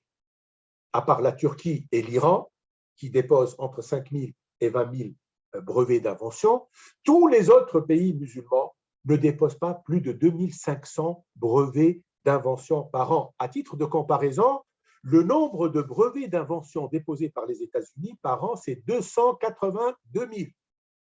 Le nombre de brevets d'invention déposés par la seule Corée du Sud, c'est 162 000 par an. Nous, 2500. Le classement des universités, le classement mondial des universités des pays musulmans démontre aussi un véritable problème d'adaptation à la révolution technologique en cours. Il y a seulement 30% du taux d'inscription des étudiants dans les universités des pays musulmans, avec des taux de chômage dépassant souvent les 14 et 15% dans les pays musulmans. C'est pour ces différentes raisons que je considère que l'homme musulman peine, pour paraphraser un fameux président français, peine à s'adapter, à intégrer le XXIe siècle et ces transformations fondamentales qui vont changer foncièrement la vie même, les comportements humains et la vie même dans nos sociétés. Voilà aujourd'hui un troisième défi de l'éducation, de l'innovation, du savoir, de la connaissance qui est malheureusement mis en sourdine et en tout cas pas pris avec tout le sérieux qu'il faut, en tout cas à un niveau général, à un niveau homogène au niveau des États musulmans. Quatrième et dernier défi, je termine là-dessus, c'est celui de l'autosuffisance alimentaire. C'est un défi qu'on oublie. Les peuples, ils ont besoin bien sûr de religion, de nourriture spirituelle, mais ils ont également besoin de nourriture terrestre.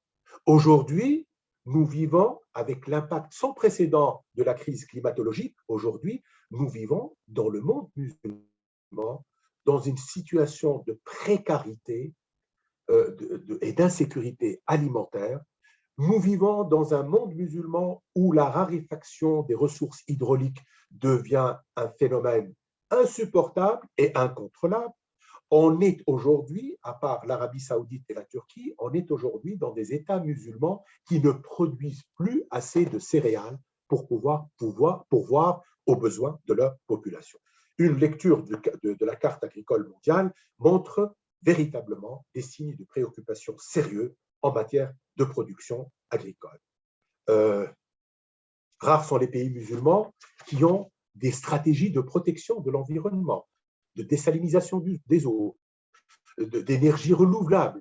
Nous n'avons pas aujourd'hui de vision commune en matière pour faire face justement à cette dégradation de l'environnement, des facteurs climatiques. En plus de ça, nous subventionnons des importations de produits de première consommation, et ces subventions restent très, très élevées dans les pays musulmans. Les exemples sont là, ils sont nombreux.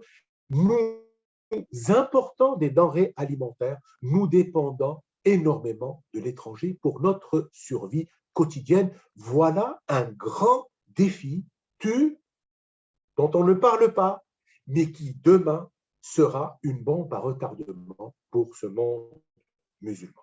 Alors, pour conclure, j'ai essayé de donner une photo instantanée de la situation de ce monde musulman, que j'ai essayé de faire en sorte qu'elle soit la plus proche de la réalité. Je n'ai pas essayé d'être optimiste ni pessimiste, j'ai essayé d'être vrai avec mes chiffres et de me dire ici et maintenant qu'il est grand temps qu'une homogénéisation minimale des politiques publiques de ces États musulmans commence à se faire valoir aujourd'hui dans les relations internationales. Il est absolument urgent que les organisations, entre guillemets, d'intégration de ce monde musulman puissent assumer leurs responsabilités et dépasser le rôle strictement diplomatique qu'elles sont en train de jouer aujourd'hui. Je conclus en disant, en essayant de faire du Jean-Paul Sartre sans Jean-Paul Sartre, le monde musulman est là, tout en n'existant pas. Mais quand le monde musulman se réveillera, pour paraphraser Napoléon et Perfit, quand le monde musulman se réveillera, je suis confiant que énormément de choses changeront dans l'équilibre des puissances mondiales et dans les relations internationales. Et cela, encore une fois, ne dépend que de nous. Merci pour votre attention. Merci, Dr Hatem Ben Salem, mon professeur Hatem Ben Salem de la faculté de droit et des sciences politiques de la Tunisie. Vraiment, vous avez touché aux aspects qui font vraiment mal, surtout en ce qui concerne le domaine de la recherche, l'éducation et surtout au contenu que ne produisent plus des gens en harmonie avec leur identité et qui consacrent encore la dépendance surtout au programme français. Je me souviens de quelque chose. Une fois, il m'a dit, Hassib Ben Ammar, notre école produit des fonctionnaires et non des intellectuels. Alors, j'aimerais bien aussi, j'ai souhaité que vous évoquiez le problème de l'absence de la diplomatie islamique. On a l'impression que les diplomates et les représentations diplomatiques des pays musulmans, ce sont que des simples boîtes à lettres, ce sont des bureaux de quelques affaires administratives simples. On ne sent pas l'existence d'une vraie diplomatie islamique basée sur le marketing, le management de l'image, etc. Et peut-être Emmanuel Duby est le mieux placé pour nous parler. Si quelqu'un souhaite, je pense que Maurice Hussein, secrétaire de la Fondation culturelle et islamique Ahl Bayt de Genève, souhaite vous poser une question. Oui, Maurice. Ah, d'accord. Non, j'ai pas vraiment des questions. C'est vous ou Boumedine Bouyahia? Boumedine Bouyahia, oui. Alors, je vous remercie, docteur Dahri. Je salue professeur Afshar, je salue notre professeur Hatem Ben Salem et je salue aussi notre professeur El Benchir, professeur Emmanuel Dupuy. Je n'ai pas pu vous remercier pour votre présence et vos éclairages qui sont à la fois édifiants, profonds et à la fois qui parlent à notre temps. Alors, j'avais pris en note pendant vos 3 interventions, j'ai mis beaucoup de petites notes qui sont très intéressantes. Je vais essayer de revenir peut-être probablement avec vous 3 sur quelques aspects concernant vos interventions et surtout sur la vision que vous portez par rapport aux défis stratégiques. Le terme stratégique qui n'a pas été employé, sauf erreur de ma part, défis stratégiques par rapport au monde musulman. Et je salue d'ailleurs l'intervention de professeur El Benchir, que je remercie vivement et vigoureusement pour son intervention concernant ces 4 grands points, voire 5 grands points, et notamment cette question de l'enseignement de l'éthique. Peut-être je souhaitais… Docteur El Benchir, vous avez levé le main. Oui. Non, simplement, mais là, je voudrais écouter, si vous me dites, simplement, je dois partir, je suis sincèrement navré. Oui. J'ai écouté avec intérêt et j'ai bien fait de priver. Qui dit choisir dit renoncer. Donc, j'ai renoncé à autre chose et j'ai choisi de vous écouter, mais là, j'arrive vraiment à la limite.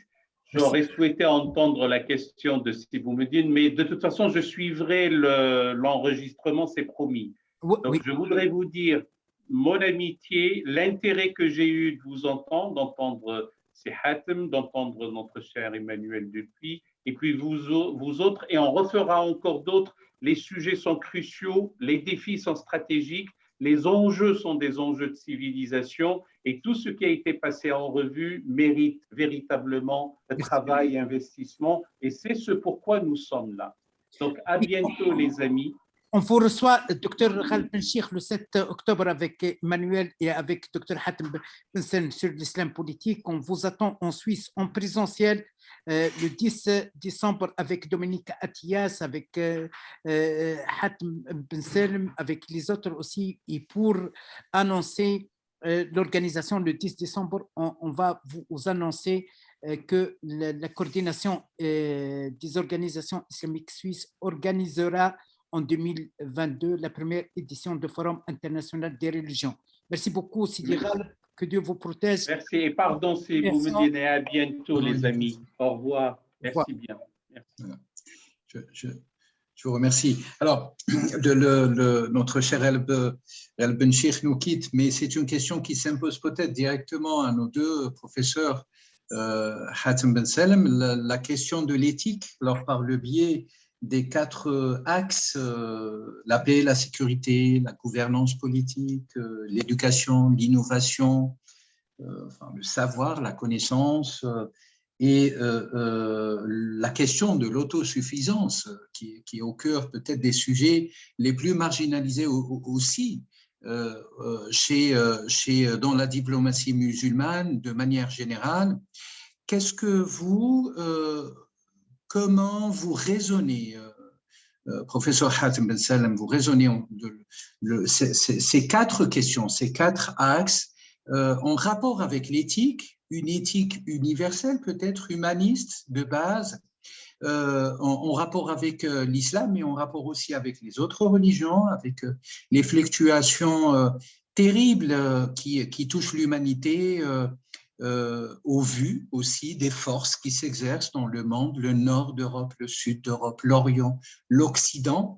Comment raisonnez-vous aussi toute cette question en fonction de l'histoire et du réel qui nous lie aujourd'hui? Peut-être comme première question à professeur Hatem Ben Salem, et puis j'ai deux petites questions à notre professeur Emmanuel Dupuy, juste après. Ah.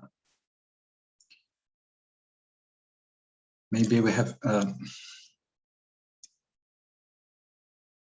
il y a un problème de connexion.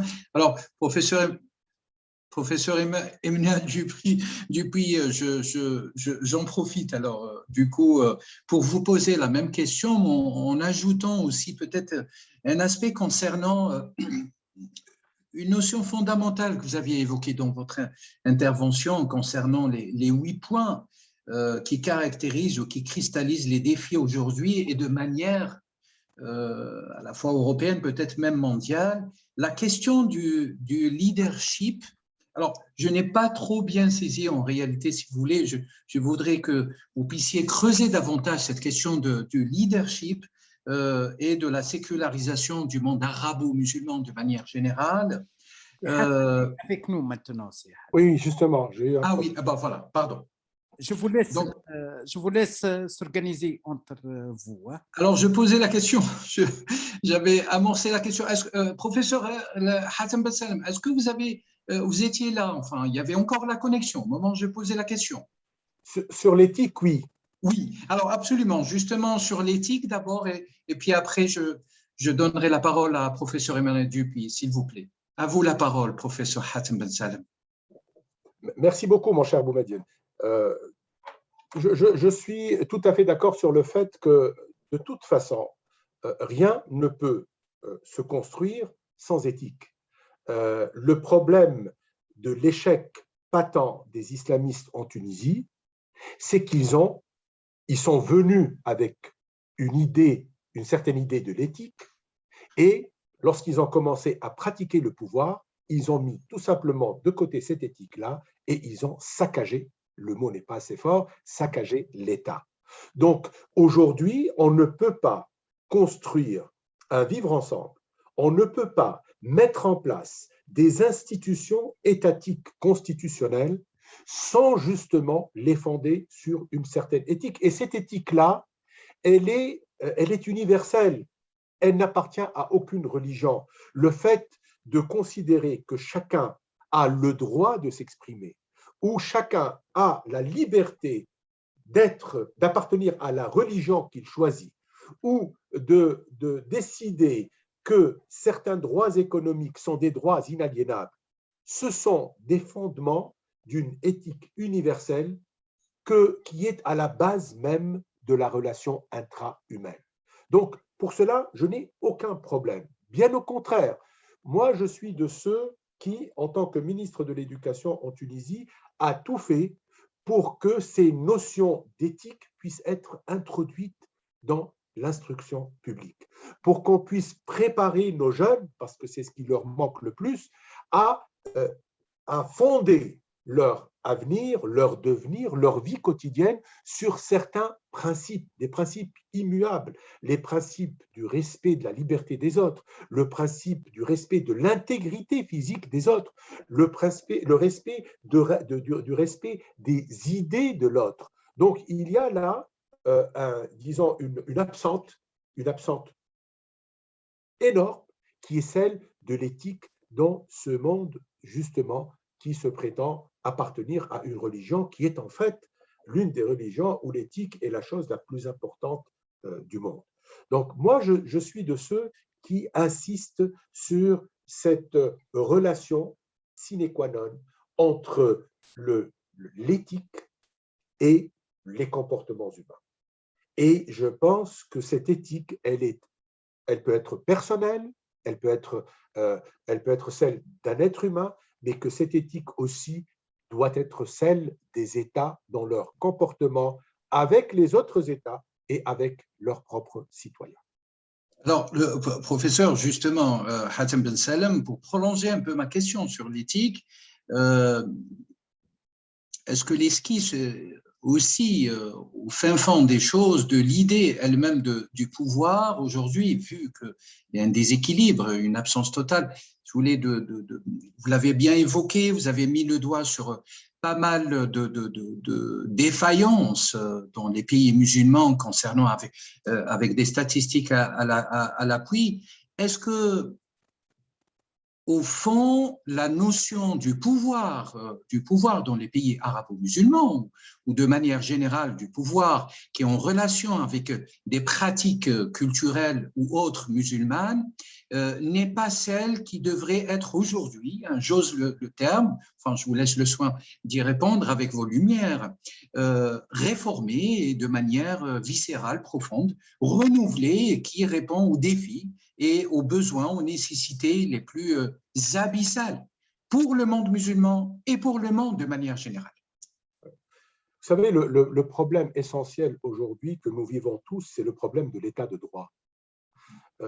Notre histoire a malheureusement donné une importance considérable à la personnalisation du pouvoir politique.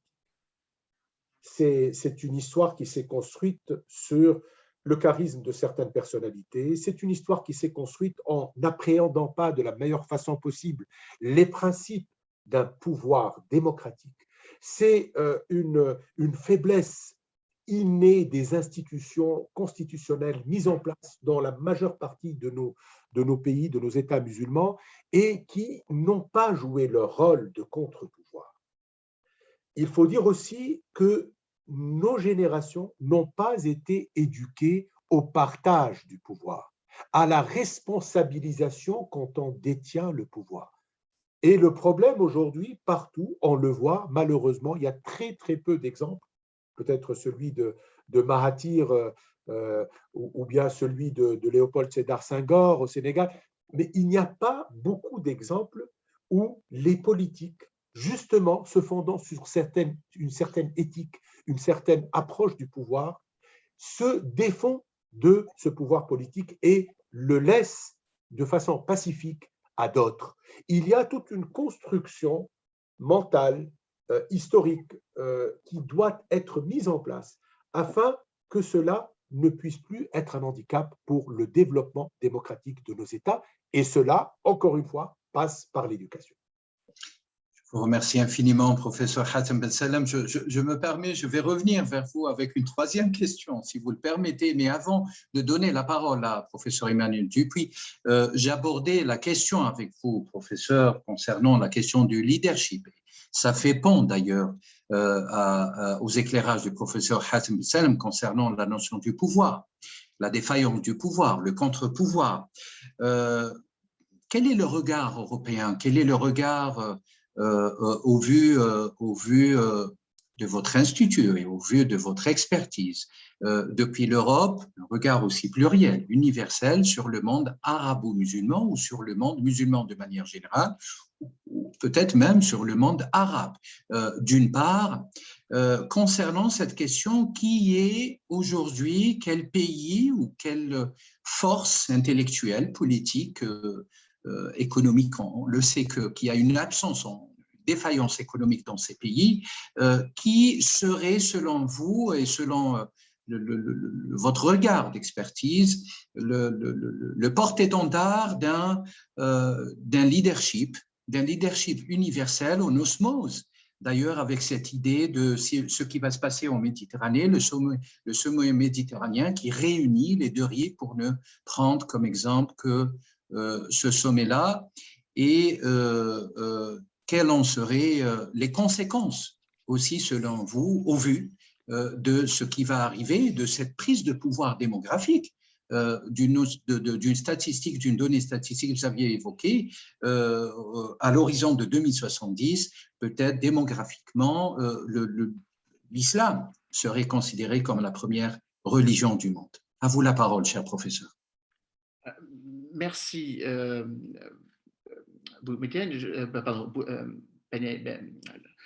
vous réponds à votre question, et puis je rebondis sur une question qu'avait posée Abdel Jalil également, concernant un certain nombre d'interrogations que posaient, je crois, trois auditeurs de ce débat. Je crois que ce qu'il ne faut pas oublier, c'est la temporalité. On ne peut pas réduire un État à son leadership institutionnel. Il faut avoir à l'esprit que toute société vit à des heures, à des temporalités, au risque de me répéter, différentes. Je prends l'exemple du Qatar parce que c'était une question qui est posée en disant mais pourquoi est-ce que nous traitons avec le Qatar? Moi, je fais une grande différence et je crois qu'il faut le faire entre le père de l'actuel émir, qui était au pouvoir jusqu'en 2013. C'est au moment où la France a eu cette relation un peu particulière, certains diront sans doute exagérée, ou en tout cas un peu suicidaire. Ahmed Ben Khalifa Al Thani n'est pas Tamim Ben Hamed Al Thani. Et je crois qu'il faut avoir cela à l'esprit. On ne peut pas réduire un État à un chef d'État. On ne peut pas réduire la diplomatie française à la diplomatie de son président actuel. Je crois qu'il faut avoir cela à l'esprit, cette simplification est, je crois, assez perturbante et perverse. C'est la raison pour laquelle je rappelle que quand nous recevons Muammar Kadhafi, quand le président Nicolas Sarkozy reçoit le colonel président Muammar Kadhafi en décembre 2007, il ne fait que faire exactement ce qu'a fait Georges Pompidou en 1973. Donc, attention à faire des amalgames. Le regard que nous avons sur une personne à un moment donné n'est pas forcément le même à travers le temps. Ce qui m'amène justement à répondre à votre question sur ce leadership ou cette notion de leadership que j'évoquais. On a un peu tendance, nous, pays européens, à essayer de calquer des modèles que nous avons vécus et que nous avons expérimentés. Il est vrai que dans les années 50, 60, 70, le révolutionnarisme pan-arabe anti-monarchique, celui qui a mis en déroute le roi Fahd en 1953, le roi Idriss en 1969, cette idée des partis uniques, cet autoritarisme pan-arabe qui était un pis-aller ou un moindre mal, avec toutes les relations incestueuses qui ont pu exister entre des partis français et le Baas syrien ou le Baas irakien. Cette notion du nasserisme que nous percevions comme plus progressiste que ne l'était le régime monarchique du roi Fahd avant sa destitution en 1953. L'adhésion d'un certain nombre de représentants des partis au pouvoir en Europe pour la Jamaria arabe populaire et socialiste. Bref, la temporalité est aussi importante. C'est la raison pour laquelle j'évoquais cette notion du leadership vertueux, progressiste ou régressiste. Il semblerait que nous ayons eu la mauvaise idée de penser que l'autoritarisme était pour nous plus facile à manier que cette notion de démocratie, qui plus est parce que l'autoritarisme était intégral. Les plus virulents opposants à cet autoritarisme sont ceux avec qui nous ne voulions pas discuter, mais qui se sont imposés.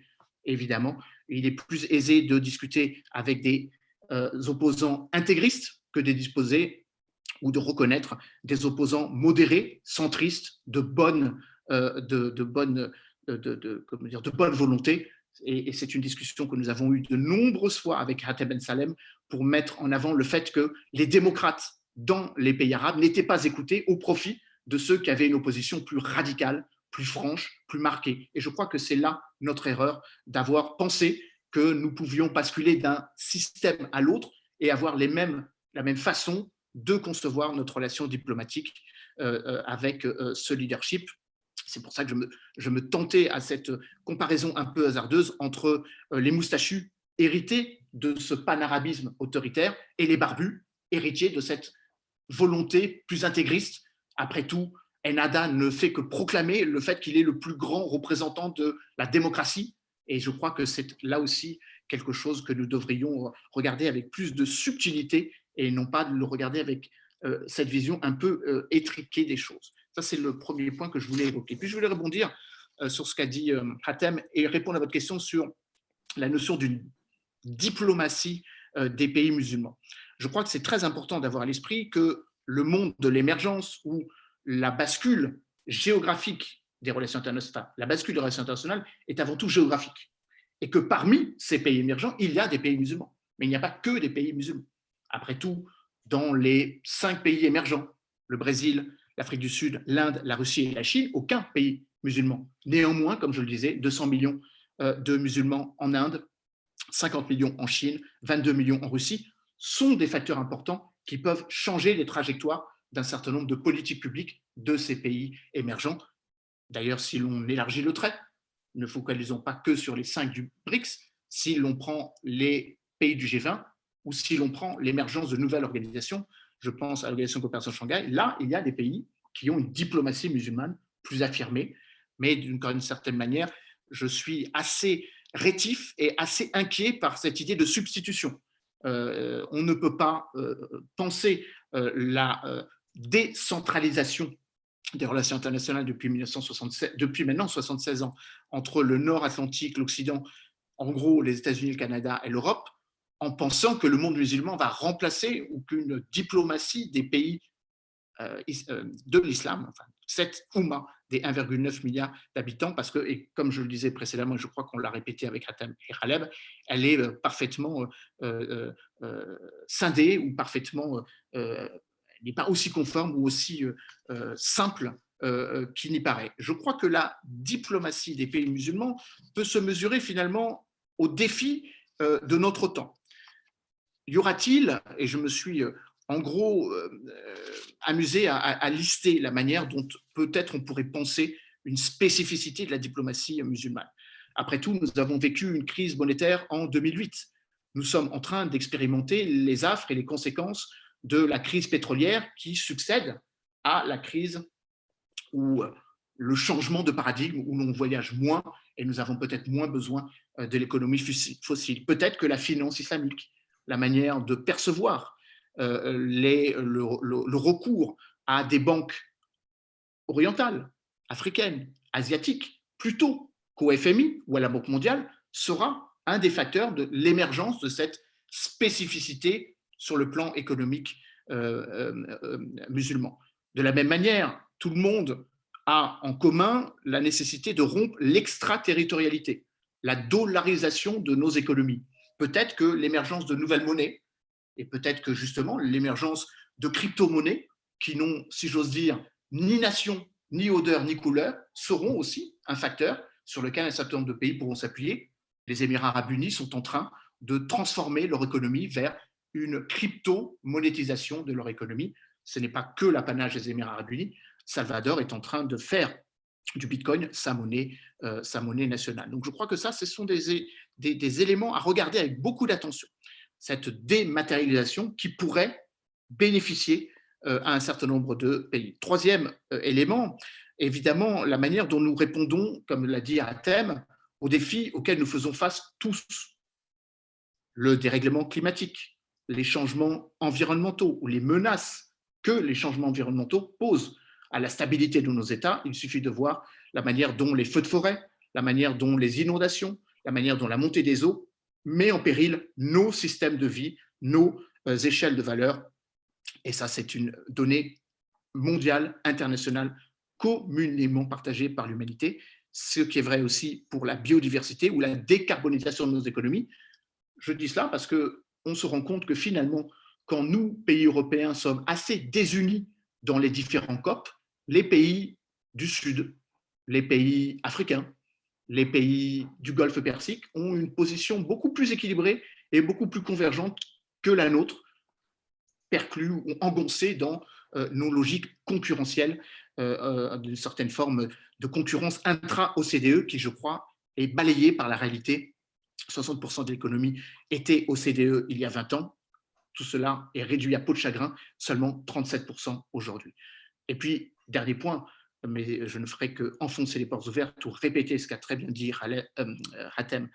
Évidemment, la convergence de points de vue sur des notions que nous partageons tous, la lutte contre l'extrémisme, contre la violence, contre le terrorisme. Le terrorisme est un fléau mondial, il n'a pas de religion, il n'a pas de, ou plutôt si, il se situe précisément dans une zone géographique, mais évidemment, il n'est pas lié seulement à une religion, il est lié à une forme de remise en cause des principes de vie commune dans nos sociétés. Et je crois qu'il faut le rappeler parce que c'est ça dont il s'agit, évidemment, qu'il convient de mettre en avant pour y faire face. Et dernier point, et je reviens à votre interrogation, ainsi que celle d'Abdel Djelil, sur, d'une certaine façon, la manière dont nous, États postmodernes, avons pensé la relation entre le décideur et le citoyen. En gros, la centralité de l'État, l'exceptionnalité de l'État est en train de voler en éclats partout. La régionalisation, les processus de déverticalisation de la dévolution des pouvoirs, l'émergence de pouvoirs concurrentiels, les métropoles, les villes, les régions. Il y a plus de communalité entre Tamanrasset et Kidal qu'il n'y a entre Kidal et Bamako. Cela régénère un peu la notion un peu engoncée, un peu figée des frontières administratives. Et je crois que la forme que prend le processus décisionnel, avec beaucoup plus d'entrants, le citoyen, la société civile, les ONG, les contre-pouvoirs, est un phénomène mondial. Et je précise qu'il est sans doute beaucoup plus accéléré sur le continent africain, dans nombre de pays musulmans, qu'il ne l'est en Europe. Et donc, d'une certaine façon, il y a une forme d'inversé de la manière dont cette modélisation impactera sur nos sociétés davantage que nous n'avions pensé notre relation à l'autre, notre relation à l'autre rive. C'est la raison pour laquelle je ne pourrais pas, pour répondre indirectement à votre première question, dire quels sont les bons et les mauvais élèves. Je pourrais, partons, dresser le portrait robot de ce qui serait un chef d'État soucieux du développement inclusif de sa population, en partant du principe qu'il ne peut pas seulement être vertical, en confirmant le fait qu'il doit être transfrontalier, donc être unitaire dans une logique et d'approche régionale. On ne peut plus penser les frontières comme des simples frontières administratives. Les frontières administratives n'existent plus. On le voit bien avec la l'ubérisation de nos sociétés, la dématérialisation de notre économie. Ce que nous vivons, nous sommes, vous et moi, peut-être la même génération, et je suis légèrement plus jeune qu'Aratem et Abdeljelil et Khaleb, mais quand même, nos jeunes, mes enfants, les enfants d'Athènes ne pensent plus du tout le monde comme nous le pensons. Et donc les fondamentaux de la notion, encore une fois, de l'État, la notion d'un gouvernement qui imposerait, ou même, puisque nous faisons la politique, en tout cas c'est le cas avec Hatem, dans une famille politique qui est, dont nous partageons les valeurs, l'idée même qu'il puisse y avoir une caporalisation du citoyen par rapport au parti, à la structure organisationnelle auquel il existe, n'existe plus. Et c'est ça, sans doute, ce qui fait une cohésion bien plus fondamentale que la cohésion qui peut exister entre des aires géographiques ou des aires dans lesquelles on les a identifiés entre Occident et Orient, entre christianité et islamité. Merci. Voilà ce que je voulais dire pour répondre à votre question. Merci beaucoup, Emmanuel, pour votre précision. C'est à vous, Dr Hatem Ben Salem, et on clôture. Bien. Merci beaucoup, Abdeljelil. Évidemment, je partage parfaitement l'analyse faite par Emmanuel sur le nouveau rôle de l'État, le statut de l'État aujourd'hui, son nouveau rôle, et je suis de ceux qui ont toujours prôné, surtout quand j'étais à la tête de l'Institut tunisien des études stratégiques, la mise en place d'une nouvelle approche du rôle de l'État, et particulièrement cette approche de l'État stratège, de l'État qui sort de son rôle de planificateur, de son rôle d'exécutant, pour être un véritable prospectiviste, un État capable de voir l'avenir de la façon la plus idoine pour ses propres citoyens. Et ceci n'est pas facile, surtout pour des États qui ont quasiment hérité de l'histoire jacobine française et compagnie. Je parle de nos pays et je sais que tout le monde me comprend lorsque je parle de cela. Ça, c'est ma première remarque. Ma deuxième remarque, elle est à propos de l'islamisme et de la démocratie. Mon cher Emmanuel, je peux te garantir par expérience personnelle et même par définition qu'un islamiste jamais, au grand jamais, ne peut devenir démocrate. L'islamiste, par définition, il a un projet. L'islam politique, c'est le fait d'avoir idéologisé la religion à des fins d'acquisition du pouvoir politique. L'islamiste, il peut accepter, comme il l'a fait en Tunisie, de rentrer dans le jeu démocratique, mais avec un objectif court ou à long terme de dictature ou de prise totale des mannes du pouvoir. Ça, c'est l'expérience qui nous l'a montré, nos discussions, notre réflexion, et puis les comportements qu'on a vus lorsque justement ces islamistes, comme en Égypte, ont pris le pouvoir et ont voulu tout simplement saborder la société égyptienne. Donc, pour moi, cet aspect des choses est clair et net. Deuxième chose, On a parlé, et Abdjelil a demandé qu'on parle de la diplomatie musulmane. C'est vrai que lorsque j'avais parlé de rééquilibrage, évidemment, je parle de rééquilibrage, c'est-à-dire de remise en place du monde musulman selon sa propre position et selon son potentiel, à travers justement le fait qu'il relève un jour les 4 fameux défis que j'ai cités. Et pour moi, qui ai vécu l'expérience d'être l'ambassadeur de mon pays auprès des Nations Unies à Genève, je peux te garantir une chose, Emmanuel, lorsque le groupe de l'Organisation de la coopération islamique, à ce moment-là, c'était le groupe de la conférence islamique, lorsque le groupe des États islamiques aux Nations Unies décide de prendre une décision, je peux te garantir que cette décision, elle passe dans les instances des Nations Unies. Il y a une force potentielle qui est là, que j'ai vécue personnellement et qui malheureusement est sous-estimée, sous-exploitée aujourd'hui. Moi, je pense à ce monde musulman plus homogène, qui a une vision commune d'un destin commun et qui est capable, dans la paix, dans la fraternité, de créer une nouvelle prospérité humaine qui pourra un jour le remettre au diapason des grandes puissances mondiales. Voilà ce que je voulais dire en disant qu'il y a un rééquilibrage à faire, mais ce rééquilibrage, bien sûr, il a ses conditions. Et j'ai essayé d'être aussi clair que possible en citant ces conditions. Voilà, merci. Merci infiniment. Hatem, permets-moi, Boumediene, de passer la parole. Nous devons clôturer en 5 minutes. Mouride Hussein de la Fondation culturelle islamique d'Ahl Bayt de Genève. Merci, mon frère. Comme d'habitude, je viens à ces colloques sans beaucoup d'idées, mais quand j'écoute les discours, ça provoque en moi certaines pensées que je vous remercie de m'écouter. Ça vient souvent à la fin.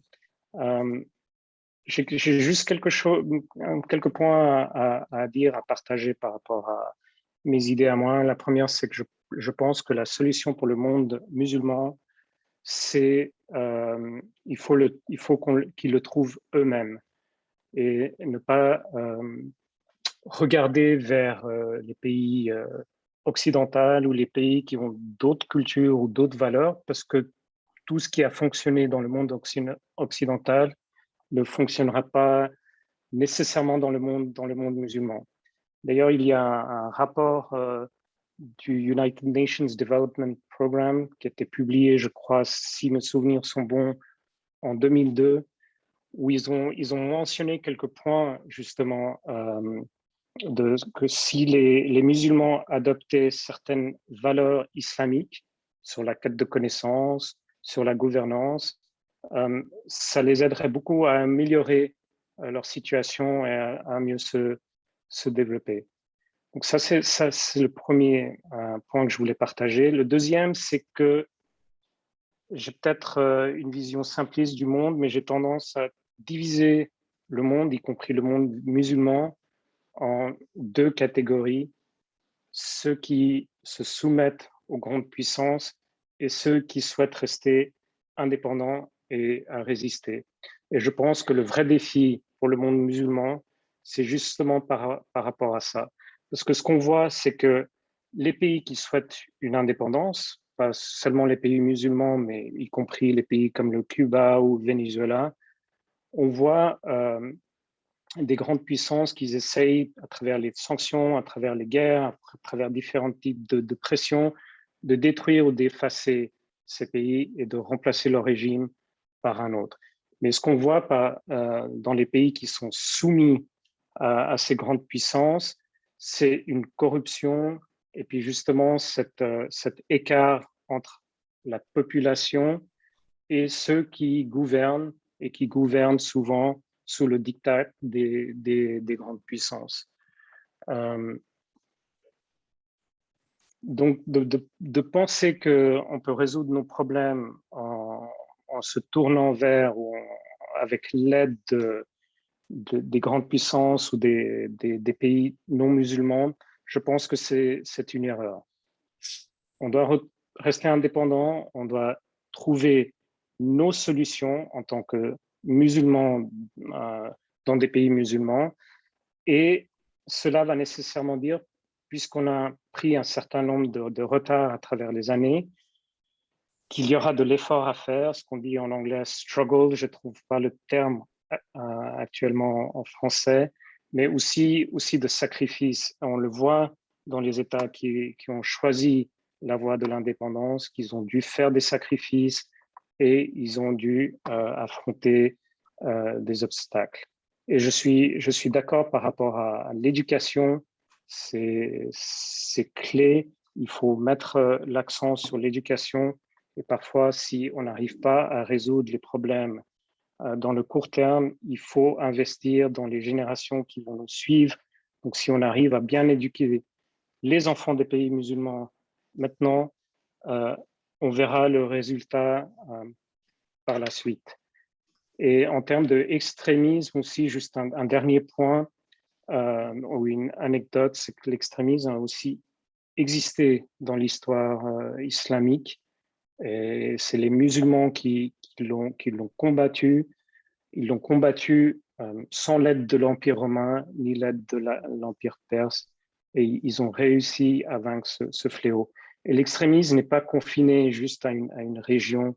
C'est pas seulement un problème, l'extrémisme et le terrorisme n'est pas seulement un problème islamique ou musulman, bien que ça existe dans les pays musulmans, bien que ça existe parmi ceux qui prétendent adhérer au concept islamique, mais on voit aussi l'extrême droite qui a commis des actes de terrorisme en Europe et aux États-Unis. On voit les attentats suicides aussi commis au Sri Lanka par les Tamils. Donc, ce n'est pas quelque chose d'exclusivement islamique et musulman, mais pour l'extrémisme aussi, je pense que la solution réside dans les musulmans, à trouver leur solution pour combattre ce fléau d'extrémisme islamique qui existe à l'intérieur de leur communauté et de leur pays. Voilà. Merci beaucoup, Mourif.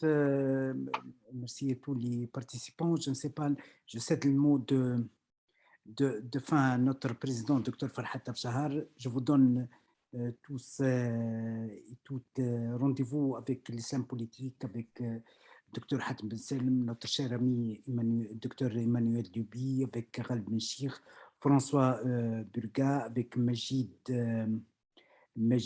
Golbour aussi, pour le 7 octobre. C'est à vous, Dr Afshar, le mot de clôture. Cher professeur, je vous remercie pour le grand honneur de votre participation, votre présentation et vos excellentes remarques et vos commentaires. Cette plateforme nous permet de réfléchir à vos arguments en toute sérénité et d'approfondir la discussion lors d'une prochaine conférence. Chères Excellences, chères Mesdames et Messieurs, merci à vous tous et au revoir. À bientôt.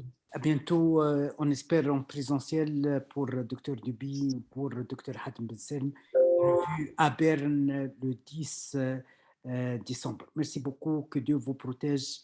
À la prochaine, Inch'Allah. Merci beaucoup. Au revoir. Merci, à bientôt. À bientôt. Merci, à bientôt, Hatem. À bientôt. Merci. Emmanuel. Au revoir. Merci.